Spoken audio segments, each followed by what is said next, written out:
um, I started to move. And as I began to move and to dance to the music, and I began to feel my body just really transform. My heart began to transform. I began to understand some things because at that point I did not understand that trauma lived in the body. But I found that dance was one of the ways to get well. And as a result of that, some of my sisters in recovery wanted to dance as well. So we created these pieces that really spoke to where we were in the present moment. We created a piece called Hope, and it was done to really illustrate and demonstrate our recovery process. It was so healing. We met every Saturday morning, come rain or shine. If it was cold, we would get a kerosene lamp and put it in this old space that we had. And we met with our children. We brought our lunches, we fed our kids. It was just a beautiful thing. So that's how we started. We established ourselves in 1996. Okay, bear with me. So in establishing this process that we came together to do, I call it the Baraka Method.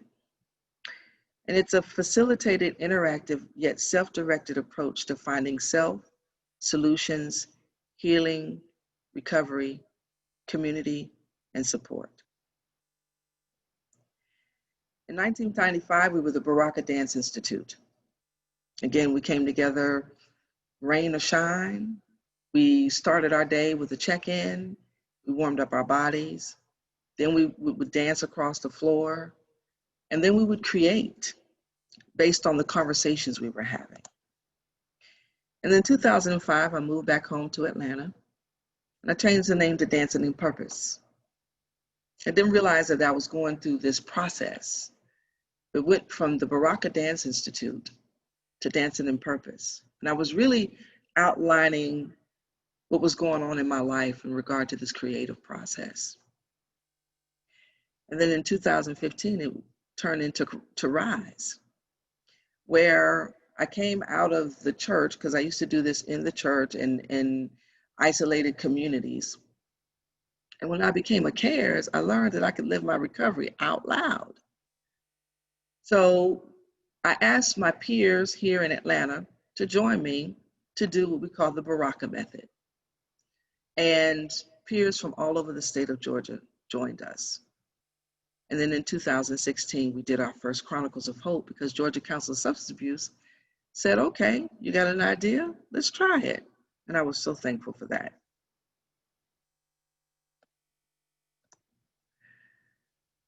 At Rise, we have embraced a new paradigm as we accept, explore, and express our challenges.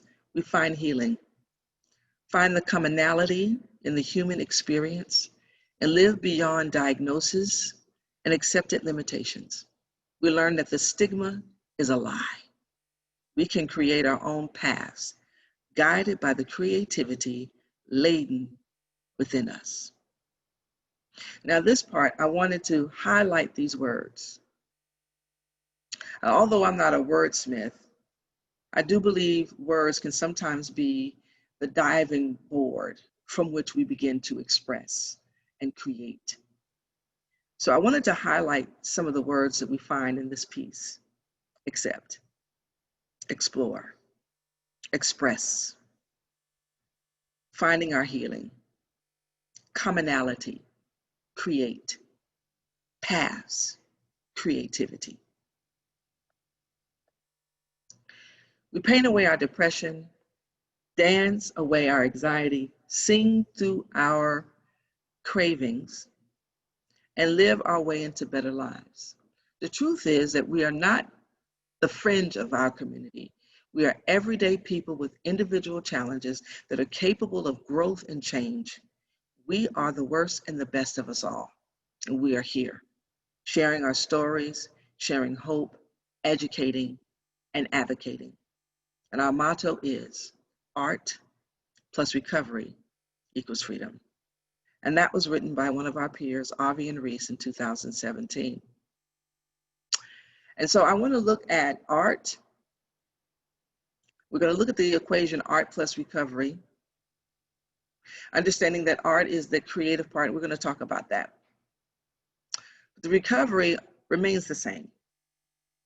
Recovery is, and we embrace the recovery from the definition that we came up with the Georgia Council of Substance Abuse. We use that particular definition of recovery. And then freedom. And everybody has their own definition of freedom as it regards their recovery, right? Because recovery is deeply personal and unique. But also understand that freedom costs. It doesn't come freely. There's a price to pay. So art plus recovery equals freedom. A lot of people want to know, what does the two mean in recovery, in RISE? Because we spell R to the second power, I-S-E. And it means we embrace our recovery.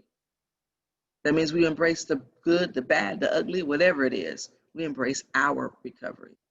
So if you would with me, just take a moment to just embrace yourself and just feel what that feels like, to embrace you, to embrace every single part of who you are.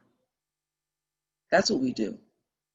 We embrace our recovery, the good, the bad, the beginning, the middle, and the end, without judgment. We are restored. We relax, we release, and we replenish. We are inspired. We are inspired to discover and rediscover our personal strength. We are supported, and we know how to support. We gain self-awareness and self-actualization, and that's where the inner healing comes. We are empowered. And we evolve to understand our next level of recovery. No one should leave the same way they came in. So RISE is about the internal work meeting the external work, and those two worlds coming together and creating a new life, a new place that continues to evolve with a never stopping evolving. It continues to spiral upward, whatever that looks like. I see someone's hands raised. Marie, do we see a raised hand? Yes. I don't see it. Steve? You said Steve, hold on. Steve Gaynor. Mhm. All right. That was by mistake, Alexa. I'm sorry. Oh, okay, no problem, no problem. All right. All right. Our core values are creativity. Creativity is a language through which we find our purpose and heal our deepest trauma. Collaboration is the key to personal development, as we all bring something new to the table from which we all benefit. And without collaboration, I don't believe that art can happen, whether it's face-to-face, whether it's because of an inspiration, something I was inspired by someone else. Collaboration is one of the keys.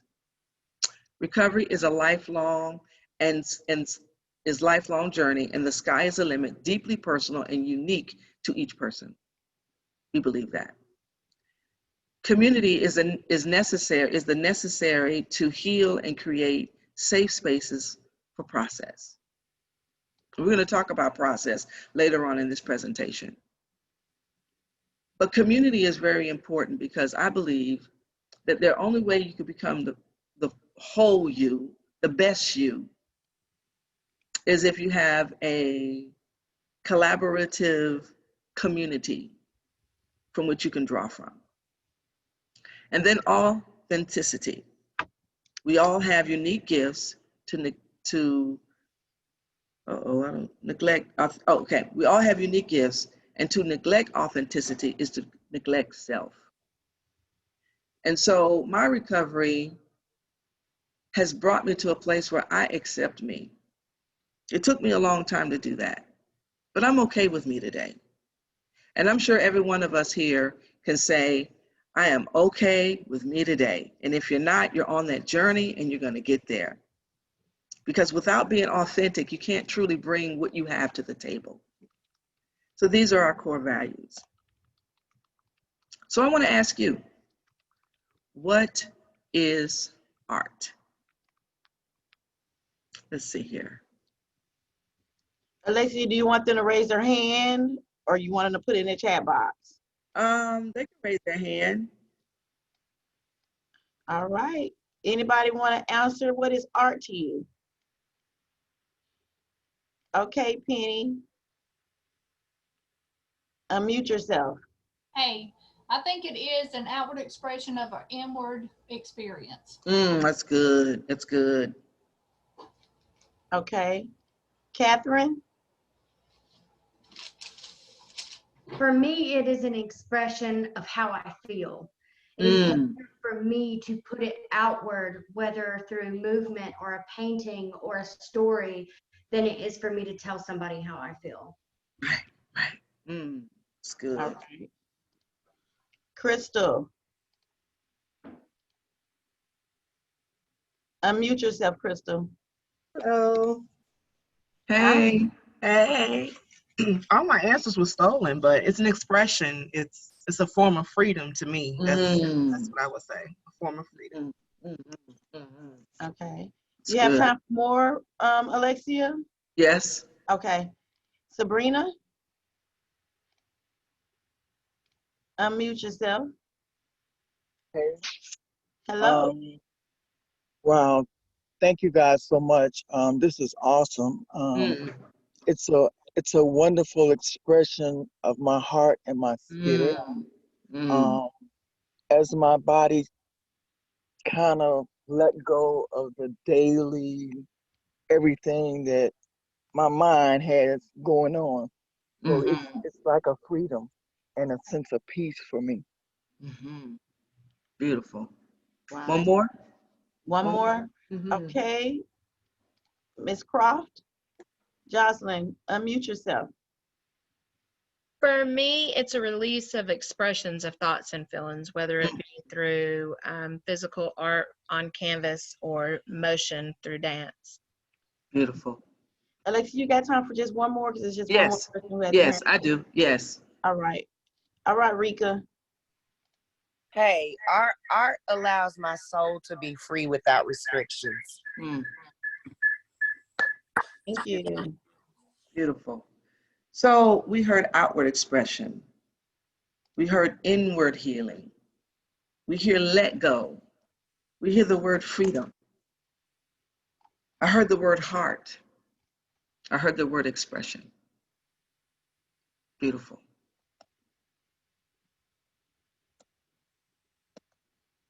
Oh, you have one person who put something in the chat box. Chip Okay. Yancey, it's a creative expression and spiritual release. That's good. Yes, very good. Okay, I'm trying to get this to go. It won't move. Oh, there we go. So everybody's answer is correct. And this is my answer. Art is the universal language that encourages the heart, conquers judgment, and changes the course of one's perspective. And this picture that you see is a picture that I made a couple of years ago. And it is a reflection of my transformation. It is a vow to myself that says, Alexia, be authentic, be genuine, and allow yourself to grow and to flourish. So when I see this picture, I don't necessarily share it with everybody. I don't even have it on my wall. But this is a picture that reminds me, Alexia, of who I am. And to keep my thoughts in a place of growing, and to keep my thoughts of a place of being able to be transformed into the image that God wants me to be in. So art is not necessarily for others, but it begins with us and empowering and causing us to go to a new level, even in our recovery. It is a pathway.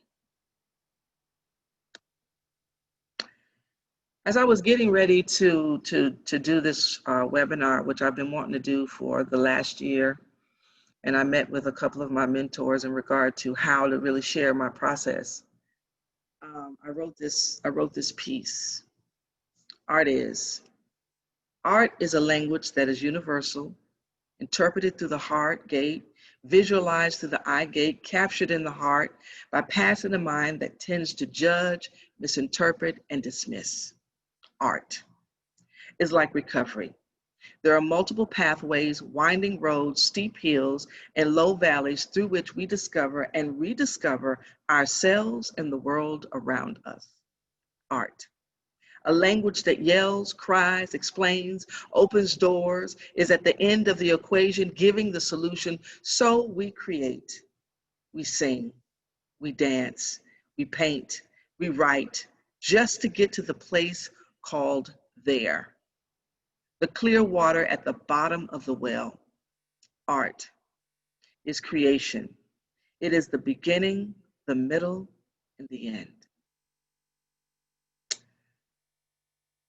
As I was listening to everybody give their definition of art, I saw all of this in everybody's answer. So that means we all speak that language. We all speak that language called art.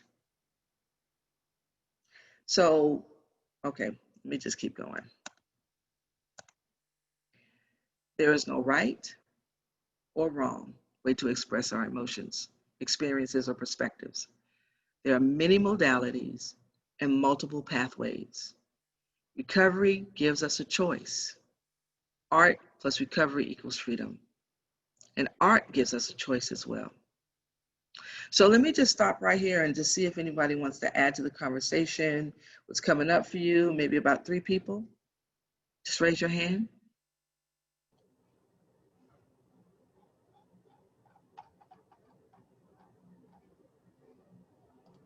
All right, Kaylin. Can you unmute yourself?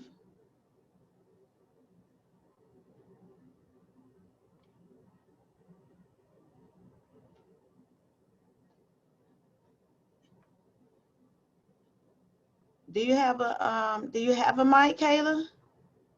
Unmute again, because you're muted. I'm sorry, we can't hear you. We'll come back to you. I'm gonna go to Rika.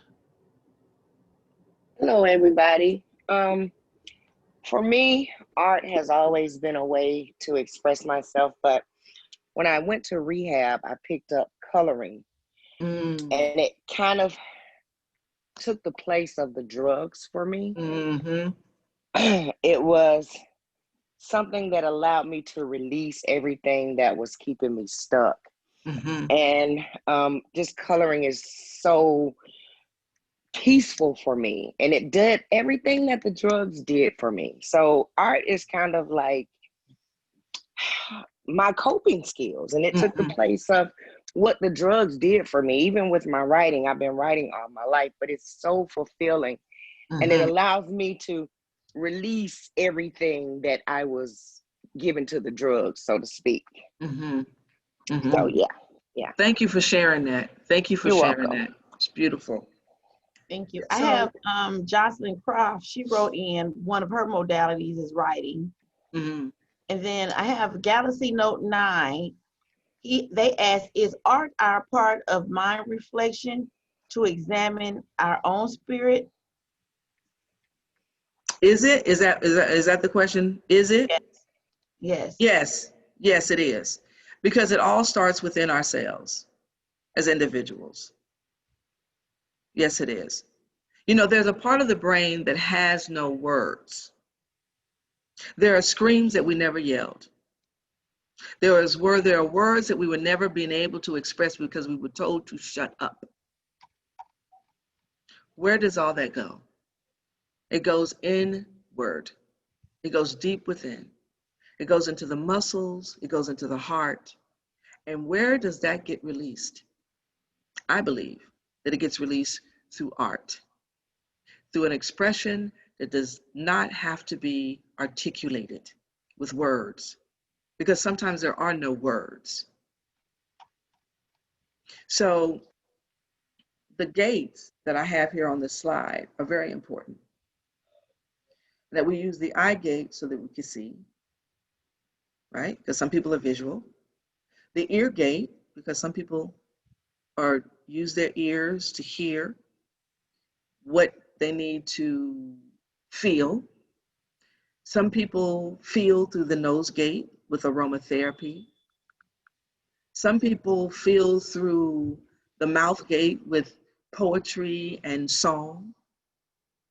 Some people feel through the feet gate where people dance and twirl and stomp and run.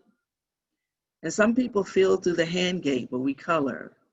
We put our hands in the pottery or in the paint. So all of these gates need to be considered when we bring art into the recovery of, in the pathway of recovery. So let's talk about the benefits of art in recovery. The first thing that I love about art in recovery is it reduces stress. And we know if it's reducing stress, it's reducing anxiety. According to the extensive research publication, The Connection Between Art, Healing, and Public Health, a review of current literature by Heather L. Stuckley and Jamie Nobel, engagement with creative activities has the potential to contribute toward reducing stress and depression and can serve as a vehicle for alleviating the burden of chronic disease. Let's see. So not only does it heal, not only does it heal the stress and the anxiety that we may be feeling, but it also alleviates chronic disease like high blood pressure, heart disease, pain, chronic pain.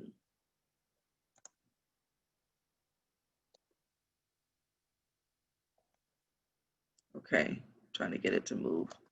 Okay. Evidence from brain research is only one of many reasons education and engagement in fine arts is beneficial to the educational process.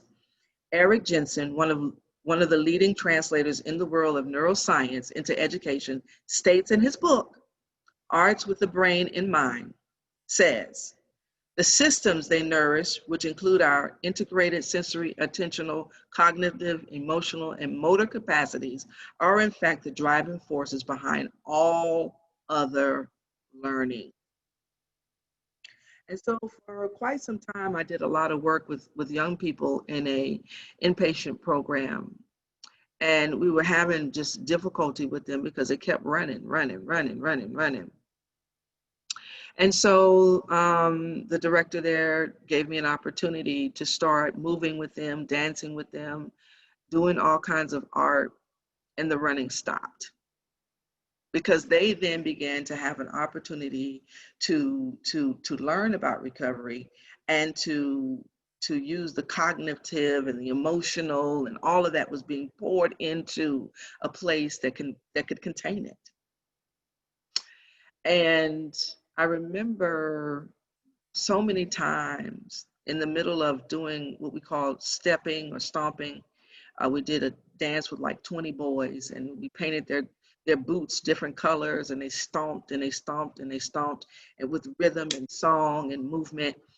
And there were moments where they would just break down and cry. And then we just gave space for them to be able to release that. And then one year I went to the Georgia School of Addiction, and I was in a class with a doctor, and I was telling him about what I do, and he said, with young people between the ages of like 14 and 25, 26, that if you start out a group with them and they're moving and they're getting into their physical bodies, then you put on top of that the recovery principles. And then you pack that down with more movement, more music. not only will their brains heal, but they will learn more and be able to retain more of the information that you give them. So there again, art plus the recovery equals the freedom. Some more benefits. Gives us an opportunity to reflect, to be inspired, develops our critical thinking skills, gives us a voice, gives us hope, expression, lowers anxiety, lowers blood pressure, gives us a deeper understanding of emotions that have no words, creating around a thought that cannot be easily expressed, an opportunity to change the narrative of the story, to create a community and positive relationship and promote collaboration within the community.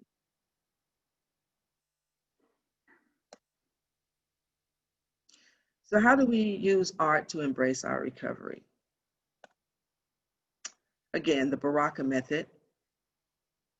The Baraka method is a method that, not that I sat down and tried to figure it out, but I had to go back and realize what we were doing because it came naturally for me.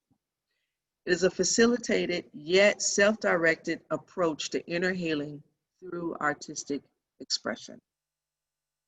And it's really about facilitating in a space where people can find their own voice. Not that we fix anybody or we tell anybody what to do or how to do it or what modality to use. We just provide those things in the space. Meet Leah Freeman, the artsy peer. Leah is an amazing artist. She says, art has been a source of healing for me. And at Rise, I have found my tribe, my place where art sustains me in my wellness. Leah came to us, and at that time she was living with, lives with bipolar. And at Rise, we don't deal with diagnosis, but she gives me the opportunity to share her story. And she created this piece called The Color Wheel. And in The Color Wheel, she talks about every phase of bipolar, and she gives each phase a color. It took her a year. The process took a year for her to develop this piece that she presented at Emory in 2018 at our Chronicles of Hope. And the feedback was, I will never call anyone bipolar again. The feedback was, I didn't know what it was. The feedback was, thank you, when she presented this piece. I learned so much about what it's like to live with bipolar. And then I watched her grow because she had a voice, she had an opportunity to share her experience. So it was twofold. She had an opportunity to educate, and she had an opportunity to heal. She had an opportunity to come out of the darkness and say, look, this is what I live with. This is not who I am. And so as a result of that, she grew. I grew, we grew, the community grew, the greater community grew because she shared her story.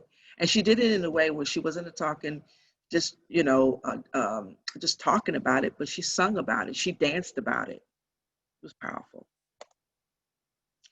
And now I would just like to share with you Austin's story.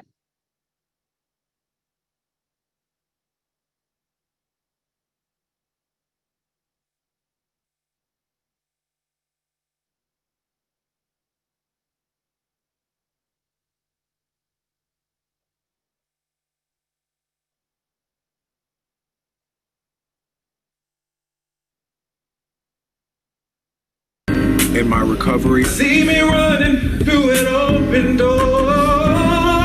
I believe I can fly. I was recovering from cocaine, marijuana, and alcohol addiction. I think sometimes I'm not necessarily living in my truth. And that truth is that I am in recovery. And every day is about recovery, and it's ongoing. Change! Change! Change! that that truth is able to touch and encourage someone else that may be going through what I'm going through, or know someone that's going through what I'm going through. No! I'm not gonna die. I'm gonna live for my family. I'm gonna live. I am Austin Scott. Change. I am the evidence. So that piece came from when we did Chronicles of Hope in 2016. That was our very first Chronicles of Hope. And I met Austin at my church. And I knew his story. I also knew that he was an amazing singer. And so when I approached him about being a part of our process and presenting to our community, he had no idea what recovery was. No idea. He had never heard the word. He didn't know anything about CARES. But when he came to this process, he was able to then share his story and find out, you know what? The truth is, I am in recovery. And he was able to embrace a new concept. So with this particular process, we see where art educates the person, educated the community, and then educated a greater community. Because he was within the church, and the church didn't necessarily call it recovery. And so he was able to share, and then it was like a ripple effect, and share some more. So I see Sabrina's hand raised. Laree? Okay, one moment. There you go. Sabrina, unmute yourself.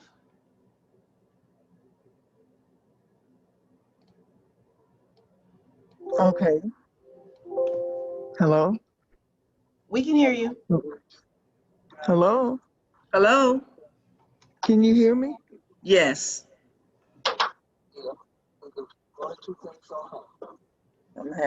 I'm having some difficulties. We can hear you.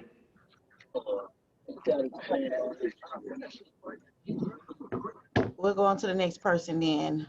Okay. Claudette, unmute yourself so we can hear you. Hi, can you hear me? Yes. Okay, I'm sorry. I was struggling. I did not have anything. I wrote earlier that I used the spoken word, and I used to always speak to myself out loud, which I thought was maybe a little bit ludicrous. But what I found is that there was a message in those words, and then I began to use my voice, and I found that not only was those words healing when I spoke to myself, if I spoke out loud, I could help to heal others. That's right. That's right. Thank you for sharing. Thank you. It's beautiful. I'll go ahead and try Sabrina again. Sabrina, are you ready?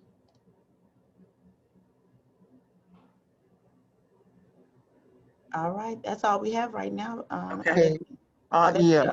Hello? Okay. Yes, we can hear you. Okay. And I apologize because I am at the eye doctor, so I just stepped outside. That's okay. And the question was Did you have anything you want to share based on what we've talked about so far? And oh yes. Yes, I do. Thank you so much. And thank everybody that shared. It has broadened me. Like at this stage of my life, everything is so different, not just because of COVID, but just all the creativity that I used to do. I remember I used to love to dance as a child and even as a young adult, and somewhere I stopped. And I remember I used to like to draw. So drawing was the other thing that I did. Wasn't great, but just enough to give me some peace and stir up, the creative side of me. And watching Alexia and Rise and on Facebook and with Georgia Council, it really makes me want to tap into what God gave me. Because what I found out is there's not only a lot of dead people in the grave, but it's a lot of dead potential as well. Mhm. And so I just want to be able to tap back into that, because there's a peace beyond all understanding. It reaches every language, it crosses every barrier. Mhm. And I really love it, and I thank y'all for this because I needed it. Mhm. Sitting here in the eye doctor, I don't need to see none, but I need to hear what I heard. Well, thank you so much. Thank you. Thank you. Thank you.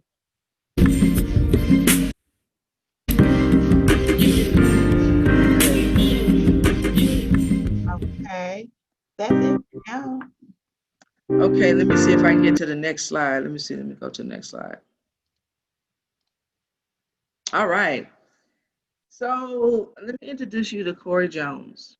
Corey Jones has been with us since 2015. And Corey has been using art since then and is now our executive writer. And she does a lot of the writing that we use in regard to some of the skits that you may see us do. And one of the ones that she does, which I love dearly, is called The Gift of Psychosis. And she talks about a time that she went into the hospital and how it really worked for her good and how it really changed her perspective about recovery. It was the last time she had gone into the hospital. And when she shared about it, we could see it, and we said, why don't you write something around that? And so she wrote it, and we all came together, wrapped around it, and we created this visual of what happened. And we came to the conclusion and the solution that the situation was not horrid. It was actually a gift, because during her psychosis, she was singing and singing, and the next morning, when she got up, she was shamed. She was embarrassed because of the singing. And her peers in the hospital said, "You are the most beautiful singer we have ever heard." And she realized that although she needed the doctors at the time, that the psychosis had given her a gift. So she rewrote the narrative and continues to rewrite the narrative. She has written 2 books. Her second book is being released in November and will be a part of the book release. The first book she wrote is Hope is Real. She now has a blog. And she now does what we do at RISE. She does it at the DeKalb County Accountability Court with people who live with substance abuse. And she works with them through the art to help them embrace those that may also live with mental health. And I am extremely proud of Corey Jones. So you should check her out. She's on Facebook, and she's an amazing, amazing recovery champion. So we've already talked about this. We talked about how art has helped us maintain our recovery. We heard things like coping skills. It broadened me. We gave me peace, as Sabrina shared. Helps me to express the outward, what's going on inwardly. Gave me freedom.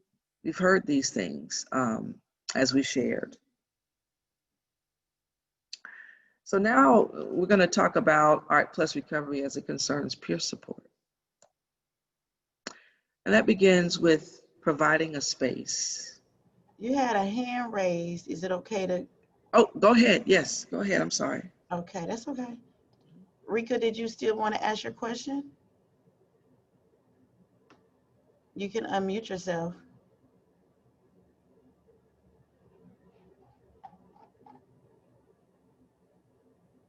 Let me try the other one. What about now? Hey, yeah. I wanted to just say, when she talked about Corey Jones, I was too diagnosed with bipolar disorder, but during my psychosis is when this gift that I've always had began to show itself more. My writing became more intense, and I was able to look outside of myself, if that makes sense, to really understand my purpose and who I really am. That's right. I'm grateful for those psychoses. I'm grateful for that sickness and the disease, because without it, I would not have been able to discover who I am. And so I'm publishing my first book in November, and the art part of it has definitely been a savior for me. Mm-hmm. Mm-hmm. All right. Well, thank you so much for sharing that. So here again, we have the opportunity where we rewrite the narrative of our lives. One more. You have one more. Okay. You want to go on? Yes, I would love to hear the one more. Yes. Okay. Billy Jane? Good morning. I just want you to know I'm enjoying this. This has carried me back to the beginning of my recovery, and it reminds me that I have the ability to dream and for dreams to come true. Yes. You know, when I was first getting clean and sober, this lady where I was at, I got sober in a homeless shelter with a treatment center, and you know, she brought collagen into us, and I forget about what it was like in the beginning, and I think this is the ability just to love and dream and know that dreams can come true. Yes. Thank you. Thank you for sharing. Thank you. All right, that's it for now. I don't see any more hands raised. Okay.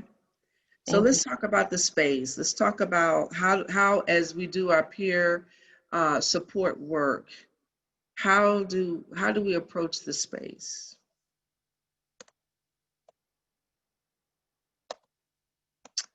Let's see.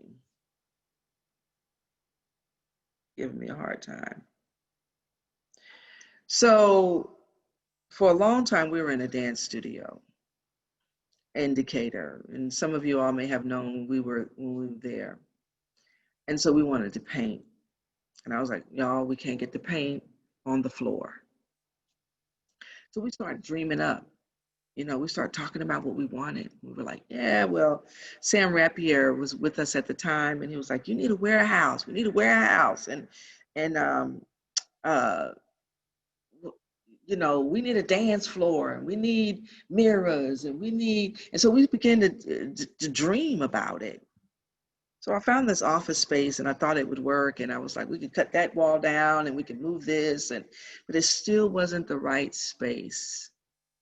And then it was a long story in behind us finding the space that we're in now. But when I walked into this space, this is what it looked like. It was just bare. And I cried when I walked into the space, just the way it looks right now, because I knew that we as creatives could create a space that we could just fall in love with. And we have. We painted the walls. We got so many donations. We laughed about it. We talked about it. We put things up on the wall. We just started creating this space that we call home now. And it continues to evolve. We have drumming. We have a paint area where our peer coach here, Cassandra Lee, is a phenomenal artist. She leads all of our art, visual art. We have microphones for when we want to speak into the mic and be heard. We have tables where people write. We have a dance floor where we dance and sometimes do yoga. We do everything here that we could possibly think of, pottery. And anytime someone comes up with a brand new idea, we provide a space for it to happen. So we as artists, as creatives, start dreaming. And then out of that dream came the space. And then in that space, we created. So what I would like to say in regard to the space, leave it blank and allow the creatives that want to use art in recovery as a pathway to build it, to create it, to make it safe. So in creating a safe place, it has to have 5 things, I believe. It has to be welcoming, self-directed, trauma-informed, certified peer specialist, peer-run, and peer-driven.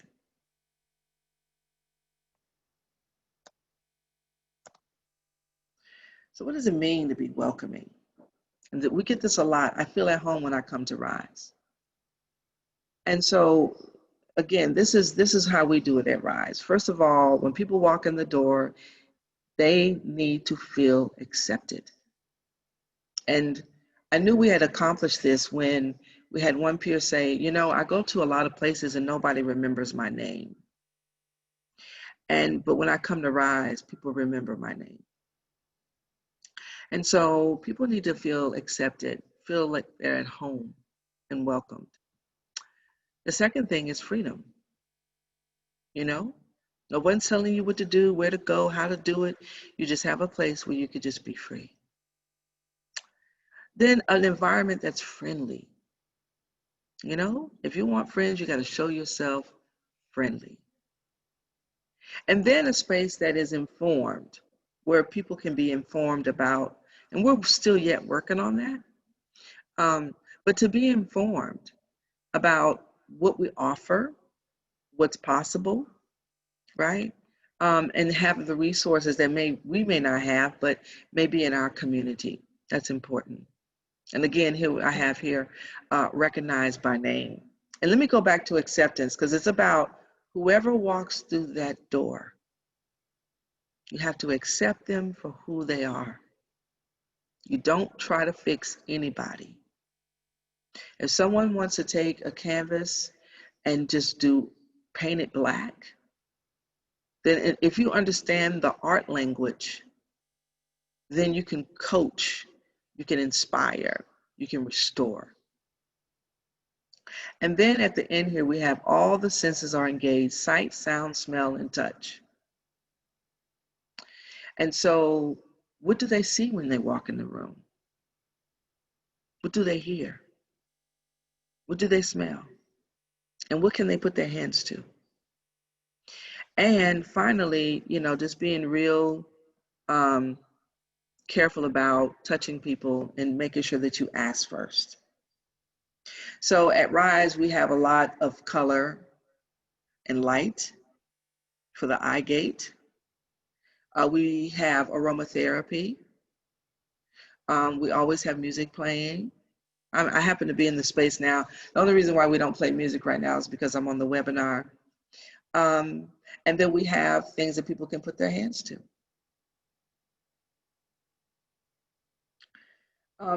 And I just want to just shout out to Georgia Mental Health Consumer Network, because we went to Epworth by the Sea for about 4 years in a row, and we created this space before we even got a building. And so the space that you're looking at has drumming, and it has art buffet, and just, you know, everything that you could possibly think of for people to create. And we wanted to know whether or not it would even stand in the community. So, you know, we said we're just going to leave it open, you know, from 1 to 5 the first day, 2 to 6 the next day, and then we'll have an open mic the following day. Well, we got there and nobody wanted to leave. Everybody was just like, you know, hanging out, you know, and people left their artwork and just really had an opportunity to create. And it was a part of the whole. It didn't stand on its own. It was a part of the whole. So some people, after they came back from lunch, wanted to come and look at their artwork. People did vision boards, blackout poetry, wrote poems, did visual art, did masks. Sam Rapierre was with us and did solar pictures. It was phenomenal. So self-directed, the definition of that I have here is free from external support or constraint, right? So you provide the opportunities to create. You provide a space to explore, right? You support in the creating, okay? And you provide a space where people can share and to shine, and a space to be heard with their own unique voice. So if you see there in the middle, in the top picture, in the middle, you see a box that I created, and I put painting tape on the floor, and I put the word dance, so that people would know that this is your space to dance. And so throughout the day, when people were coming in and out, we would just turn on the music, and I'd get some scars, and people would just join me in dancing. So at any given time, people could be drumming, people could be dancing, people could be writing, doing visual art, all simultaneously going on at the same time, while peer coaches walked around and just kind of sat at the different tables and just kind of had conversations based on whatever was happening at the time.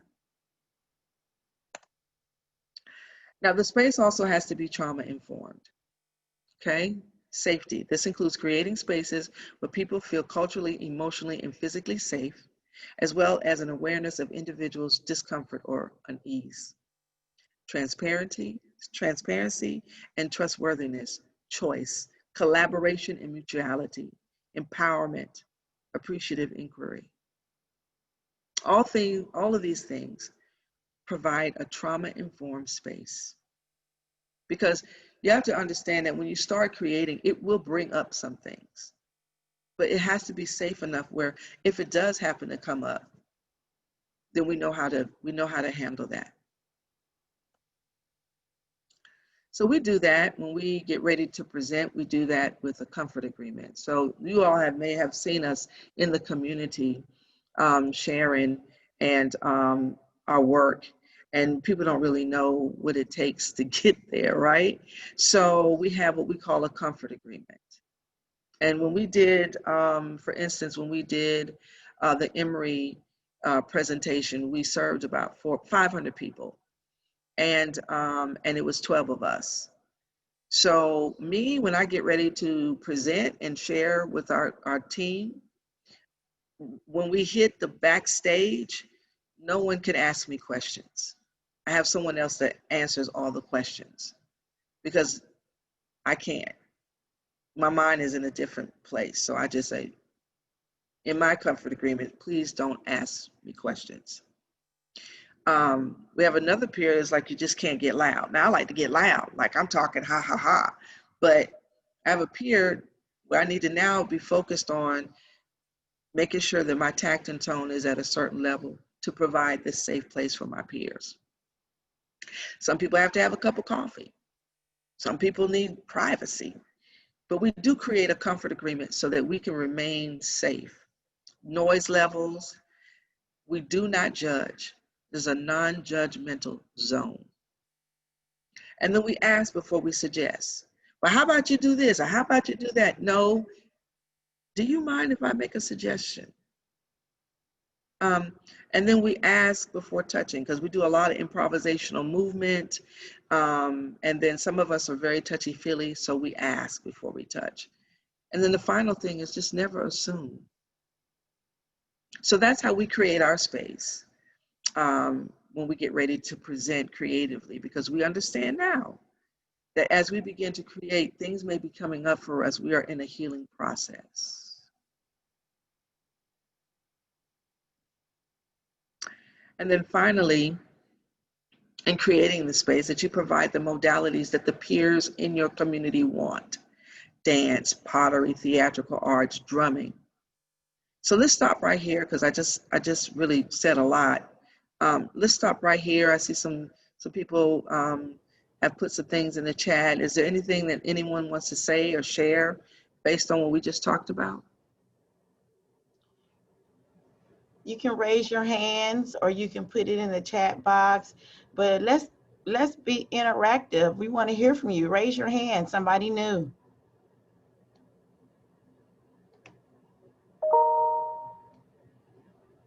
No takers yet. All right, I have Penny Foskey. Unmute yourself, Penny. Hey, I'm really gaining a lot of understanding and knowledge of how art connects with recovery to freedom. I've gained a lot of insight in this, and I just think it's awesome. I'm so glad to be a part of this today. Okay, well, thank you. Great job. Thank you. So comfort agreement, yes, that's great. I see Jocelyn Croft, and then Crystal, just seeing from where it all started from is amazing. Thank you. Okay, so let's continue on. Let's continue on. Let's see here. So empowerment. Let's talk about empowerment, because we throw that word around a lot. So the empowerment, the process of becoming stronger and more confident, especially in controlling one's life and claiming one's life/recovery. So art is very empowering, right? Because I get the opportunity to create. So when I create, it's mine, right? So that's why it's important to create a space that's safe enough where a person can create and not feel judged. And when you get an opportunity to share and to share and to share and be embraced in your sharing, you become more confident about it. And then you're more open to maybe some suggestions about how to do it better. We have a peer here that is an artist, and she would sit in the corner. Every time we had groups, she would sit in the corner and she would create. I didn't know what she was doing. All I know is I saw her like this, and she would be in her book and with her back to the group. And I finally said, "Hey, could you please join the group?" And she said, "Oh, well, I'm drawing." And I said, "Really? Let me see." When she turned the paper around, I was blown away. See, what was going on was she was actually very engaged in the conversation. Is that she was speaking a different language and she was responding differently. And so, though she didn't know how to communicate that to me as a facilitator, I'm glad as a facilitator I inquired. And so now her work is just, she's starting to show her work all the time. And her work is phenomenal work. Because when she was a child, people would not let her show her work. They told her, "Shut up, put that down." But now her work is amazing. It's totally amazing. I'm looking forward to when we have our virtual art exhibit. And hopefully she'll share some of her work and her process. But it's important to be able to empower people in becoming stronger, more confident, and in control of their own life and reclaiming their lives back. Let's see what's in the chat here. Yes. Catherine said her voice was heard through the art. Exactly. Exactly. Thank you for that, Catherine. So when creating spaces like that, what you want to do is think outside the box. You want to get outside of the box of what we know. If we continue to stay in where we are, then we don't have the opportunity to grow. So thinking outside the box is finding solutions, being strategic, remaining hopeful, inner healing, advancing our critical thinking skills, rewriting the narrative, and mindfulness and focusing on what's going on right now. So when as a peer coach and providing the peer support, keep your mind focused on some of these things here. And what is this person trying to find the solution to? And maybe they're outlining what their strategy should be. And maybe I should ask the question, what keeps you hopeful? And how is this healing them on the inside out? And how can I help them critically think through their scenario? And how can I summarize what I see and feel and give them back the narrative that they're rewriting? And give them enough space to focus on the present. So again, in approaching the whole art and recovery perspective, we have to think outside of the box. Because sometimes it's a little deeper than saying, let's do a picture and hang it up, right? Let's create a picture. Let's create a song. Let's create a poem. Let's hear your spoken word. And let me hear what you're actually saying.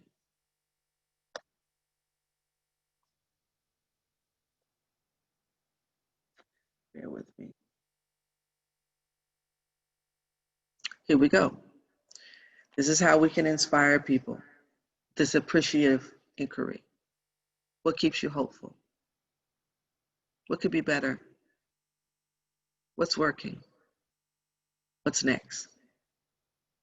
So when peers have an opportunity to create. These are some of the questions that you can ask and when they share their art. Because initially you may not know how to interpret. Some people don't. My first language is art. We have peers that come here that sit in group, and I say, well, what's right with you today? And we have a songbird here, and she will just sing. And because we're in the warehouse, it just reverberates all over the building. And she will sing. We have a couple of songbirds, actually. And she'll say, you know, I don't really have the words for it, but I can sing it for you.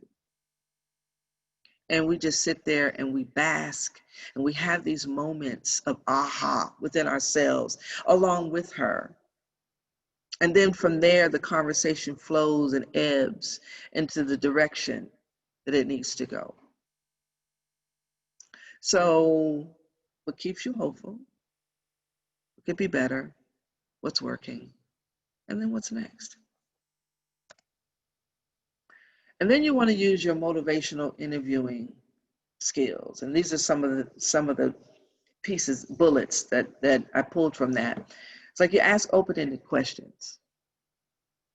If you see a painting or a poem and you might feel it's not quite finished, what's a question that you could possibly ask without fixing it, without jumping in and saying what you would do, and keeping it peer focused, peer centered, solution focused? Because remember, we're always on our way somewhere. We want people to reach their fullest potential. And if I'm going to create my own business, and if I'm going to be a singer, or if I'm going to be that peer coach, or whatever it is I decide I want to be, there's a level of creativity I have to walk in order to get there. Because first I have to heal to be able to be the best that I can be. And then I may have to think about how to create opportunities for myself. So by asking our peers these open-ended questions in the creativity process, helps them to come up with their own solutions. So when we think about process, we think about this definition that I got from the dictionary: a natural phenomenon marked by gradual changes that lead toward a particular result, the process of growth. So even in creativity, you always have to understand that there is a process. There is a process in everyone's life. So everybody's process looks different. So every picture, every photograph, every dance, every spoken word is going to be different. But at the same time, if you weave them together and bob them together and create and knit this tapestry of artistry, then you'll be able to find that within the community, there's a commonality.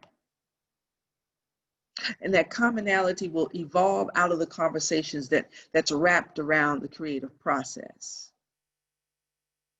So if you are saying, well, you know, we're gonna do some coloring. And so you never want to give out a creative a creative idea or exercise, for lack of a better word, without a process in mind. So if we are working on vision boards, what is the process? Well, the first thing is to first have a conversation about where we're going. Then maybe it might be a moment of just close your eyes, take a deep breath, and see yourself 5 years from now. What do you see? Then have all the visuals out where people can pull and cut out the pictures that they want to put in this vision board. You might want to even talk about vision before you even get started. So what do they see? They see the pictures that they can choose from. What do they hear? Is there some creative music going on in the background? Are all the tools that they need out there waiting for them to create this vision board? And all of that has to be a part of the process and the conversation. Even identifying the fact that we're starting on a blank piece of paper, that you can create and design your next step. All of that is important. You just don't want to put the materials out there and say, okay, we're going to create a vision board and that's it. No, you have to take it step by step by step, because every part of it is important. So now, when I'm not with you and I'm somewhere else and I got to work through how I'm going to do something, I understand what process is, because that has become one of my skills, to create a process, to execute it. So it's planning, dreaming, planning, executing. So I dream of a process, I plan out what I'm going to do, and then I execute. So that's what I love about process as it concerns the artistic approach to recovery.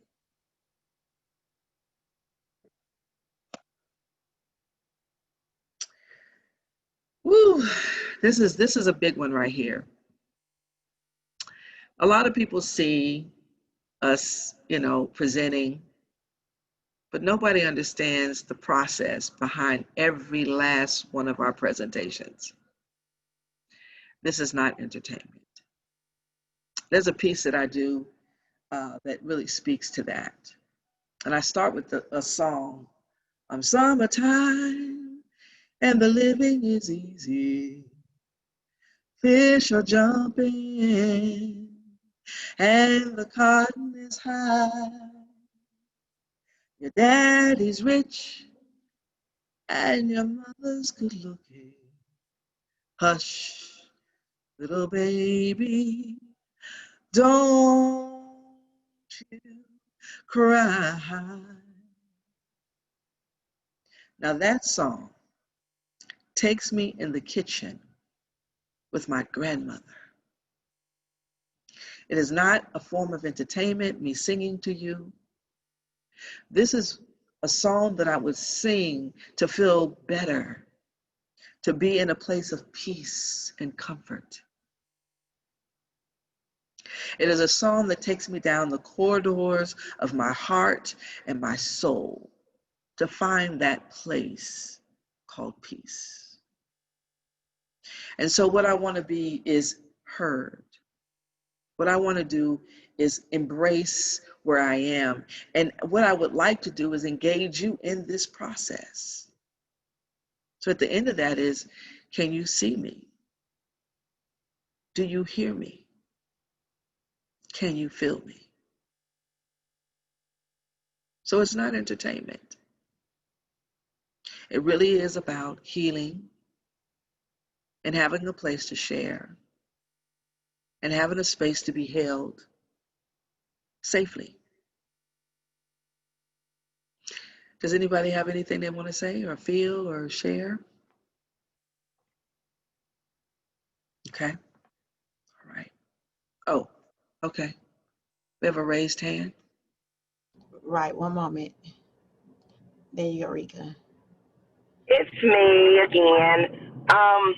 Through my art, I'm able to feel more strength. Through my art, I'm able to be more aggressive with my expressions. I'm not as bold without the art, if that makes sense. Oh, that makes sense. Mm-hmm. Yeah, and so my art is me. It is art is the expression of me.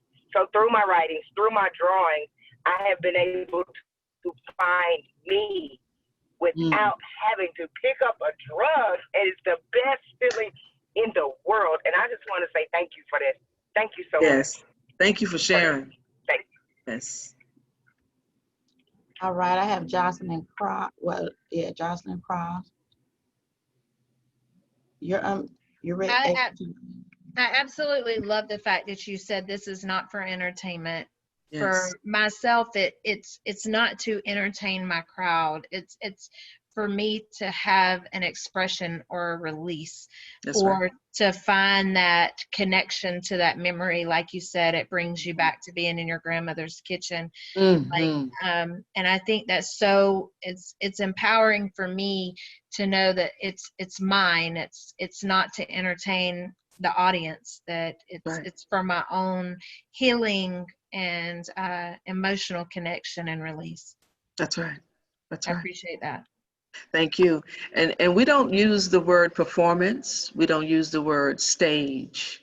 We say present and platform. So that's very important to us. Yeah. We have Samantha Presley. Please unmute yourself. Hey, can you hear me? Yes. Just wanted to say that I have absolutely enjoyed all of this. I have sat here through tears, just taking in everything. Yes. I love your voice, and for me, my voice is my art. Growing up, children were to be seen and not heard. Yes. Once I felt like I got my grown-up status about me, I hadn't shut up, and so Right. for me, my voice is my art, and the gift that my voices give me is to always remain teachable, and to remind myself that the areas that I'm not so sure about are the areas that I need to dig even harder in. So I just, I'm really grateful to be a part of. So thank you for allowing me to sit here with y'all in this moment. Thank you, Samantha. Uh-huh. Oh boy. Are there any more hands? Does anybody have a comment or want to share something? I see that Chip Yant said he loved this. Thanks for this gift. Stephanie Ziegler said that part was deep. And Catherine says, thank you for having the courage to share that, Samantha. Yeah. So if it's not entertainment, what is it? It's hope, advocacy, healing, empowering, educational, a path to recovery, and so much more. So I would like to share this with you as we have a couple of more minutes left. WebMD came to our space and wanted to do a video to share with people all over the world. And their whole thing was about being bipolar, but we're just people in recovery. And for us, we don't deal with diagnosis. And they found that our concept was interesting. And so just wanted to share this before we close.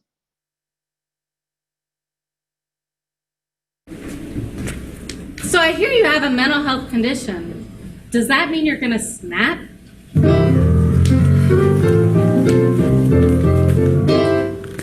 Okay, so when the last person goes, then you start playing the game. Okay, I did Doing the whole thing again. Okay, you got me? The Rise Theater is restoration, recovery, inspiration, support, and empowerment. It's just a place where you can express yourself through your art. It's an organization of people in recovery from mental health challenges and or addiction, and we come together to tell our stories. I am living with bipolar disorder. I live with bipolar disorder and PTSD. Well, I'm recovering from bipolar trauma, just general life issues.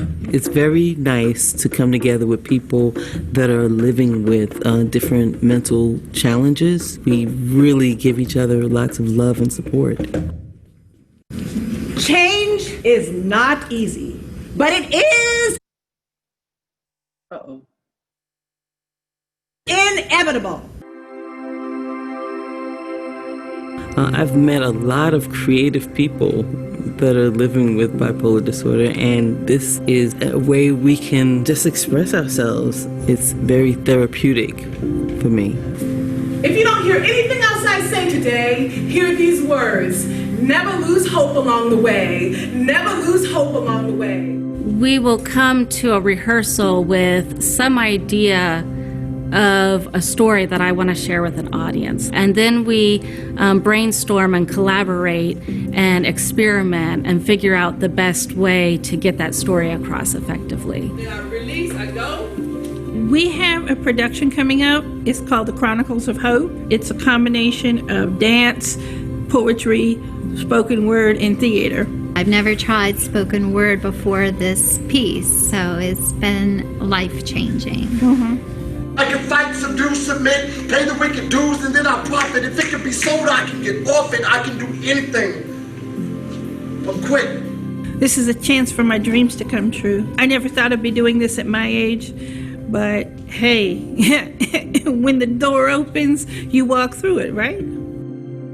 Alexia is our director, and she really started the group, and she's a really special person to have brought this together.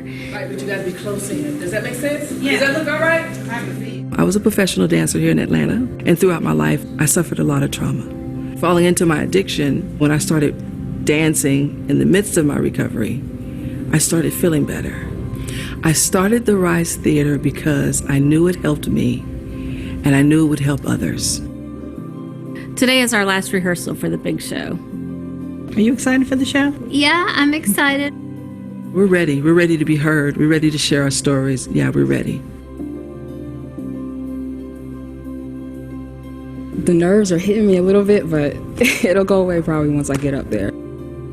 Besides being actors and poets and singers and dancers, we're also visual artists, and we're painters and writers and artists who want to display our work also. The vibe is real positive, real supportive, really nurturing. What time is it? Wow, 35 minutes. Showtime. You guys ready? We're ready. Let's do this.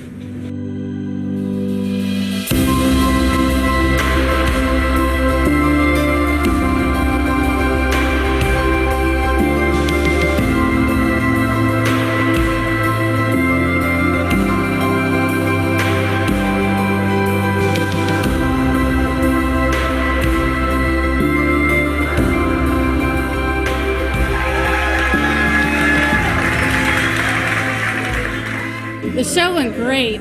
I was really excited. Yeah, the show was awesome. We had people that actually wanted to come and see us. When you use the art, you go beyond words. So you touch the heart, you touch the soul, you touch the spirit. And that's what I saw here tonight.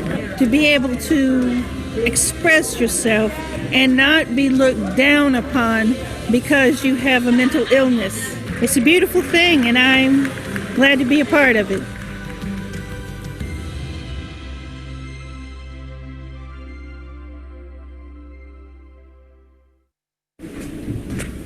So I hear you have.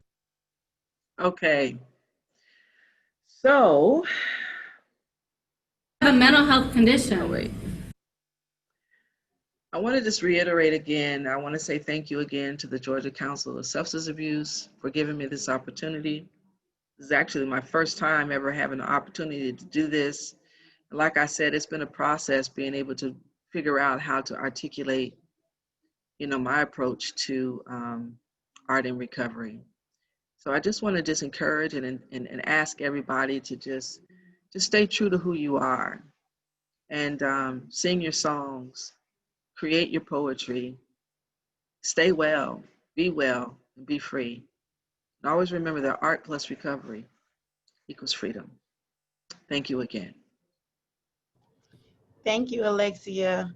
So we have a few more minutes. I wanted to give someone an opportunity. If you have anything that you'd like to share about the presentation, or any questions or any feelings that came up, or how you would incorporate this with the peers that you support. How can you incorporate art through your peer support? And I have Tanisha Frazier who would like to say something. Can you unmute yourself? Yes, thank you so much, Alexia. I have seen that video several times, but today it had an effect on my emotions that is very different from any other time, because I have been through this process and have had an opportunity to learn how to creatively express myself in recovery, and I've never had an opportunity to do that. And each time I've had an opportunity to do it, I've been able to learn something about myself. I've been able to overcome some fears, and just being able to understand that it is a process is the biggest gift for me. So now I can actually work through difficult times with a process, and it helps me to see that each step gets me closer to wellness. So thank you so much, Alexia, for doing what you do in the community and for creating safe spaces for people like me who need an opportunity to creatively express. Thank you so very much. Thank you, sis. Thank you. Thank you. Thank you. I have Stephanie Ziegler. Can you please unmute yourself? Can y'all hear me? Yes, ma'am. We can hear you. I really enjoyed this presentation, but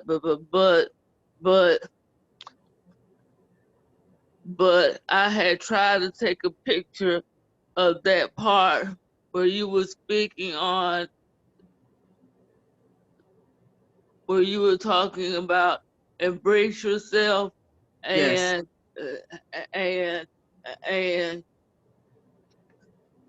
and you had gave us the list.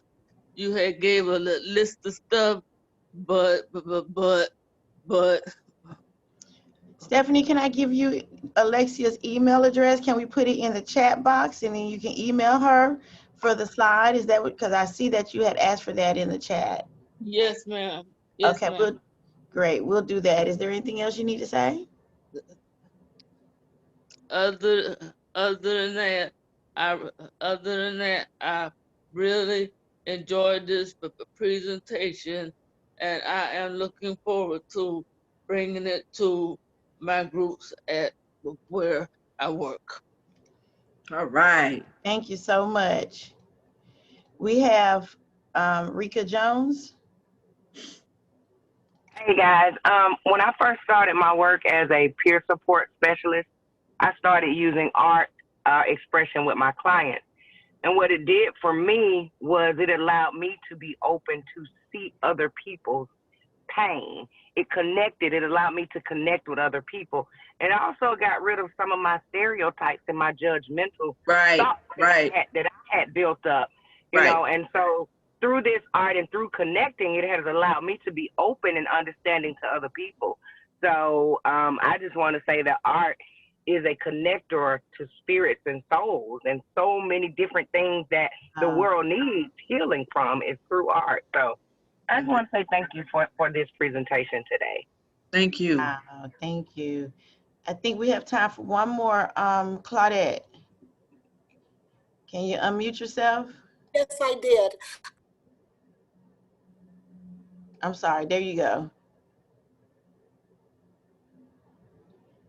Unmute yourself, Claudette.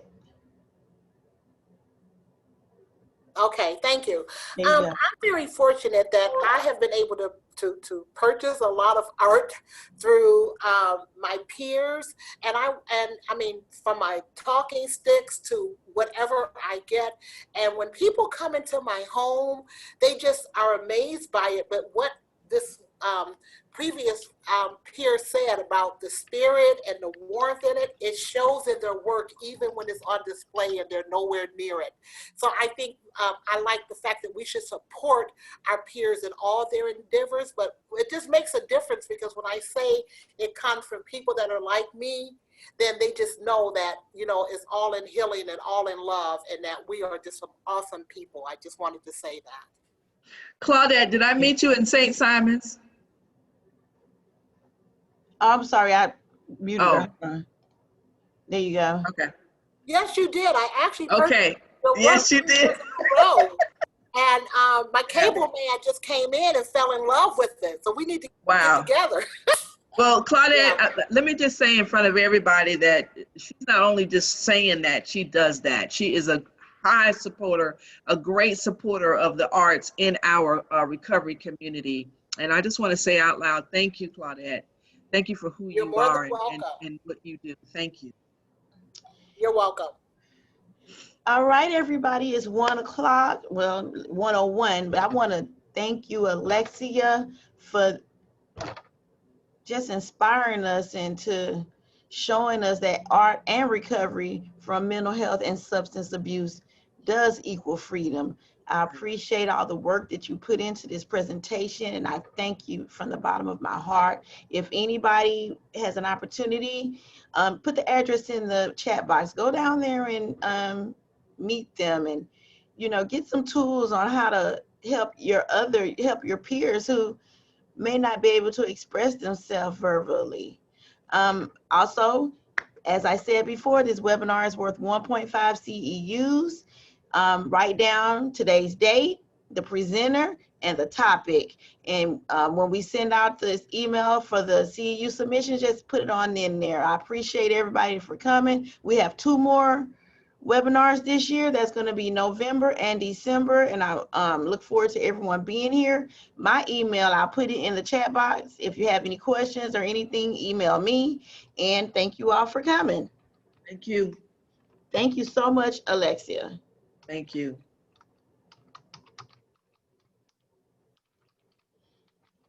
There you go. All right. All right, thank you. Thank you.